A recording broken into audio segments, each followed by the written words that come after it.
20 papéis em 20 minutos. Isso mesmo, iluminado de primeira vez. Eu sou Fernando Stiburski, especialista em loiros, e eu quero te mostrar a criação deste cabelo do zero.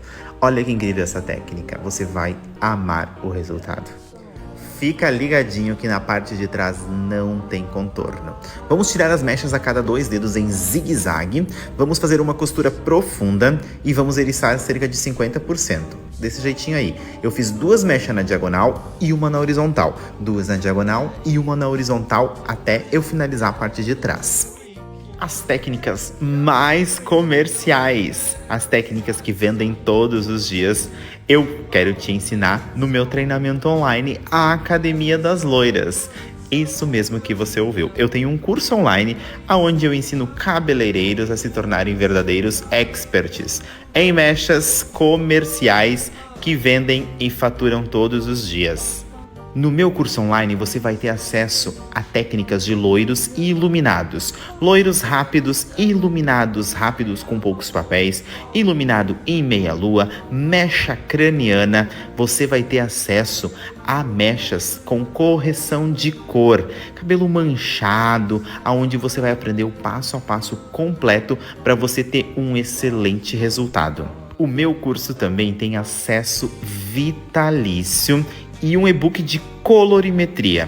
E após 90 dias de permanência, você tem direito a certificado.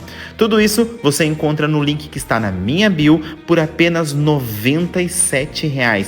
Isso mesmo, o meu curso de R$ 497, com acesso vitalício, e-book de colorimetria por apenas R$ 97,00. Corre que eu tô te esperando. Olha só como eu fiz a frontal, gente. Eu não marquei, tá? Eu ericei cerca de 50%, fiz uma pequena costura e apliquei essa mecha. Eu queria criar apenas um ponto de luz e não uma marcação de contorno. O resultado ficou excelente.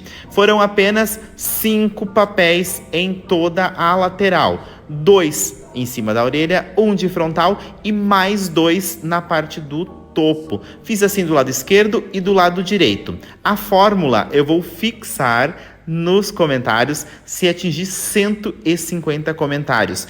Se liga na sutileza desse cabelo, na lindeza dessas mechas. O meu pó descolorante e as minhas cores foram da Vivenza Professional. Me conta aqui nos comentários o que você achou. Olha esse ponto de luz sem marcação, que incrível.